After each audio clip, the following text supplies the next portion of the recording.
Bonjour et bienvenue à vous sur actunautique.com, Nicolas Venance. Alors, le coup de tonnerre ce matin au Beau de Düsseldorf, c'est la présentation par Beneteau des deux nouveaux moteurs yachts lancés par le chantier français dans le cadre du Project E, décliné en Project E2 que l'on voit ici et Project E1 qui est présenté ici en maquette. Je vous propose de tout savoir sur le Project E de Beneteau avec Luca Brancaleone, directeur général de Beneteau. Luca, bonjour. Bonjour Nicolas.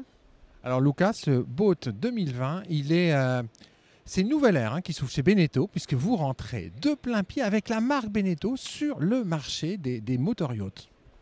Alors c'est effectivement un nouveau segment, je suis très content, mais c'est avec beaucoup de plaisir, mais aussi une grande responsabilité qu'on annonce ces deux nouveaux modèles. Alors pourquoi ce développement vers le haut de la gamme Beneteau moteur? À plusieurs raisons. On avait clairement une gamme qui s'arrêtait à une certaine taille et on avait de plus en plus des clients qui voulaient monter en gamme.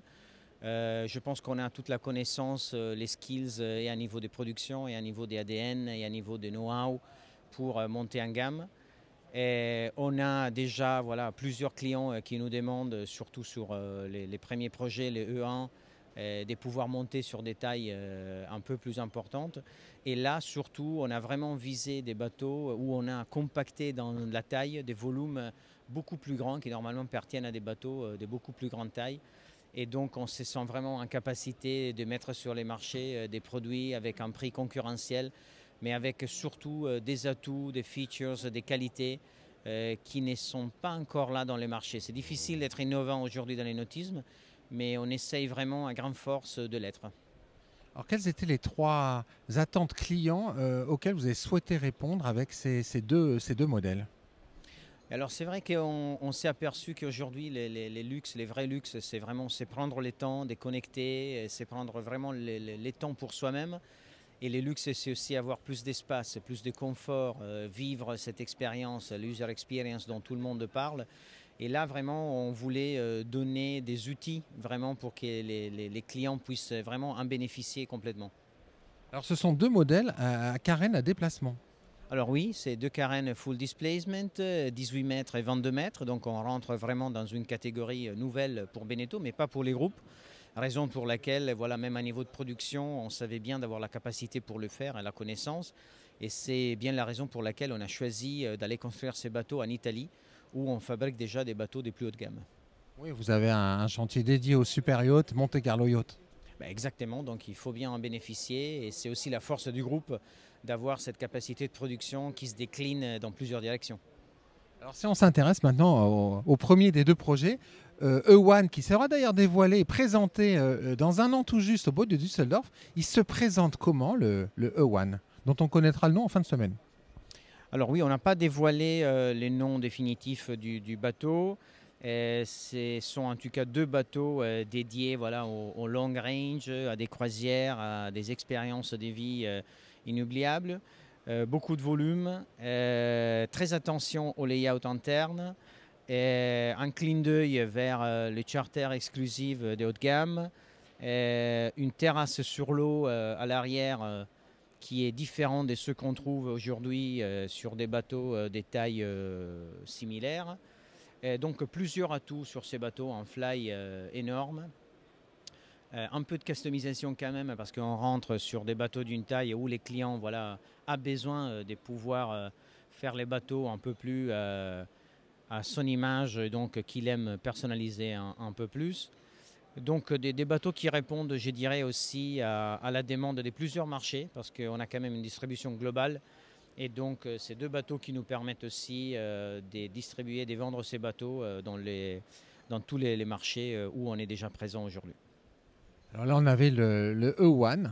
Alors le E2, alors là, c'est un design extraordinaire, un volume incroyable sur ce bateau. Alors un volume incroyable, on parle des 370 mètres cubes, donc un bateau de 86 mètres et plus. Donc c'est un bateau sur lequel on a très bien étudié aussi les layouts internes et les flous de l'équipage. C'est un bateau qui peut être dédié aussi à un équipage de très haut niveau professionnel. Et un bateau sur lequel on va retrouver une wing station que normalement on peut retrouver sur des bateaux de beaucoup plus grosse taille. des passes avant, des systèmes vraiment, des astuces qu'on a repris aussi du marché du méga yacht. Donc un bateau sur lequel aussi on a déjà beaucoup d'intérêt, et les premiers rendez-vous qu'on a eus hier, ils nous ont démontré bien que c'est la bonne direction qu'on a pris. Combien de cabines dans ce 2? Alors on a la cabine principale qui est sur les decks principales, avec un skylight magnifique qui donne beaucoup de lumière à l'intérieur du bateau. C'est vraiment voilà, une vue sur la mer magnifique. Et après, on a 3 cabines plus 2 cabines d'équipage. 2 cabines d'équipage qui sont en fait situées dans la pointe avant, et en fait on a un espace équipage complètement séparé en fait, de l'espace propriétaire et invité.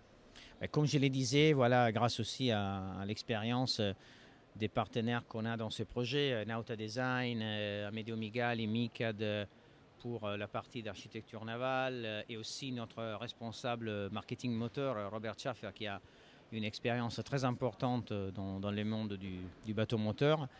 On est arrivé à concevoir un espace aussi pour l'équipage très technique, une vraie dinette, des espaces vraiment dédiés aussi au flou et au service dans le bateau. Donc l'évolution de l'équipage dans les bateaux, c'est vraiment étudié dans les moindres détails. Luca Brancaleone, cette entrée sur le marché des motoriaux, donc elle se concrétisera dans tout juste un an avec le E1.